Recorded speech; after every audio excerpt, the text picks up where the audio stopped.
మహబూబ్ నగర్ జిల్లాలో విద్యార్థులు ఆందోళన బాట పట్టారని చెప్పుకోవచ్చు. ఏదైతే ఎస్ఎఫ్ఐ ఫెడరేషన్ ఆధ్వర్యంలో కూడా పెండింగ్లో ఉన్న స్కాలర్షిప్లు విడుదల చేయాలంటూ కూడా విద్యార్థులు కూడా మహబూబ్ నగర్ పట్టణంలోని తెలంగాణ చౌరస్తాలో కూడా ధర్నా చౌక్లో కూడా నిరసన కార్యక్రమం రాస్తారోకో నిర్వహించారు. ఏదైతే చలో కలెక్టరేట్కు కూడా పిలుపునిచ్చిన నేపథ్యంలో కూడా తెలంగాణ చౌరస్తాలో కూడా నిలబడి కూర్చొని వాళ్ళు నిరసన వ్యక్తం చేసి ఏదైతే రాష్ట్ర ప్రభుత్వం విద్యకు పెద్దపీట వేస్తుందని చెప్పుకొచ్చారు. పెండింగ్లో ఉన్న కోట్ల రూపాయలను కూడా స్కాలర్షిప్ విడుదల చేయాలంటూ కూడా విద్యార్థులు డిమాండ్ చేసిన పరిస్థితి కనిపిస్తుంది. ఇదే అంశం పైన ఎస్ఎఫ్ఐకి సంబంధించిన విద్యార్థి సంఘ నాయకులు ఉన్నారు. వారిని ప్రయత్నం చేద్దాం. అన్న చెప్పండి, ప్రధానంగా డిమాండ్ ఏంది? ప్రధానంగా డిమాండ్ ఏం లేదండి. స్టూడెంట్స్కి రావాల్సిన స్కాలర్షిప్ రియంబర్స్మెంట్లు విడుదల చేయాలి. విడుదల చేయకపోతే పెద్ద ఎత్తున రాష్ట్ర వ్యాప్తంగా ఆందోళన చేస్తాం. ఎందుకోసం అంటే చాలా వరకు పేద విద్యార్థులు స్కాలర్షిప్ రియంబర్స్మెంట్ పైన ఆధారపడి చదువుతూ ఉన్నారు. బడ్జెట్లలో 30% నిధులు కేటాయించామంటే 6% నిధులు కేటాయిస్తున్నారు. ఎందుకోసము 6% ఎవరికి ఇస్తారు? టీచర్ల జీతాలకు, చాక్పీసుల ఖర్చులకే జీతాలు అవి 6% నిధులు సరిపోతున్నాయి. మళ్ళీ విద్యార్థులకు రావాల్సినటువంటి నాణ్యమైన విద్య ఎట్లా అందుతుంది? వాళ్ళకి మౌలిక సదుపాయాలు కాలేజీలలో లేకపోతే విద్యార్థులు ఎట్లా జరుపుకుంటారు? చాలా వరకు గవర్నమెంట్ హాస్టళ్లలో, గవర్నమెంట్ గురుకులాలలో విద్యార్థులకు నాణ్యమైన విద్య లేక విద్యార్థులు ఫుడ్ పాయిజన్ కానీ చనిపోతూ ఉన్నారు. వాటి అన్నిటికీ ప్రభుత్వం ఏమి రెస్పాన్స్ ఇస్తుంది? ఇప్పటికైనా రేవంత్ రెడ్డి ప్రభుత్వం అయినా కళ్ళు తెలుసుకొని రాష్ట్ర వ్యాప్తంగా 8,000 కోట్ల చిల్లర స్కాలర్షిప్ విడుదల పెండింగ్లో ఉన్నాయి. వాటిని విడుదల చేయాలి. అందులో సగమైన విడుదల లేకపోతే పెద్ద ఎత్తున ఎంపీలను కానీ ఎమ్మెల్యేలను కానీ మంత్రులను కానీ అడ్డుకుంటామని మేము మీడియా ముఖంగా హెచ్చరిస్తూ ఉన్నాం. నా పేరు నందు, ఎస్ఎఫ్ఐ టౌన్ సెక్రటరీ. మీరు చెప్పండి, రాష్ట్ర ప్రభుత్వం విద్యకు పెద్దపీట చేస్తుందని చెప్పుకుంటూ వస్తుంది. దీన్ని మీరు ఏం చెప్తారు?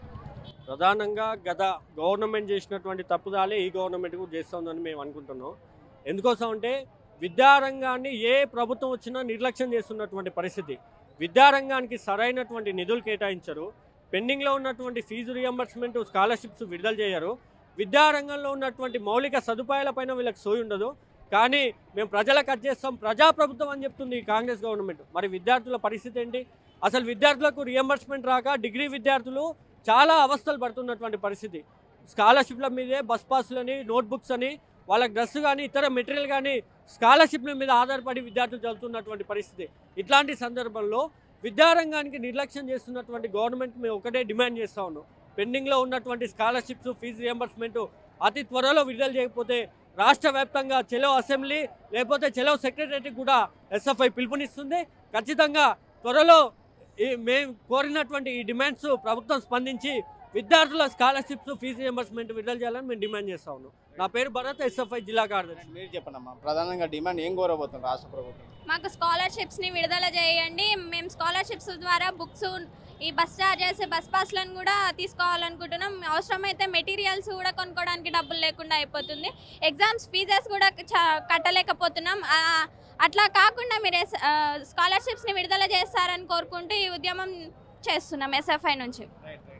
మొత్తమైనా కూడా విద్యార్థులు ప్రధానంగా డిమాండ్ కోరుతున్న పరిస్థితి కనిపిస్తుంది. అయితే రాష్ట్రంలో ఉన్నటువంటి 8,000 కోట్ల రూపాయల స్కాలర్షిప్ని విడుదల చేయాలని రాష్ట్ర ప్రభుత్వం డిమాండ్ చేసి, లేని పక్షంలో కూడా ఎస్ఎఫ్ఐ విద్యార్థి ఫెడరేషన్ ఆధ్వర్యంలో కూడా రాబోయే రోజులు కూడా ఆందోళన కార్యక్రమం చేస్తాం, పెద్ద ఉద్యమం చేస్తాం. అవసరం అనుకుంటే అసెంబ్లీ కావచ్చు, ఎమ్మెల్యేల ఇంటిని కూడా ఇళ్లను కూడా ముట్టడి కార్యక్రమం చేస్తామని చెప్పి విద్యార్థి సంఘం నాయకులు డిమాండ్ చేసిన పరిస్థితి కనిపిస్తుంది. వీడియో జర్నలిస్ట్ నర్సింగ్ రెడ్డితో రామకొండ, ఆర్టీ, మహబూబ్ నగర్. తెలుగులో న్యూస్ కి ఫాస్టెస్ట్ యాప్ ఇప్పుడు టోటలీ న్యూ అవతార్లో జస్ట్ 5 seconds లో కంప్లీట్ న్యూస్. సోషల్ మీడియాలో ట్రెండ్స్ కి one stop solution. Live TV app voice search option తో ఇప్పుడే డౌన్లోడ్ చేయండి లేదా అప్డేట్ అయిపోండి. యాప్ లింక్ డిస్క్రిప్షన్ లో ఉంది.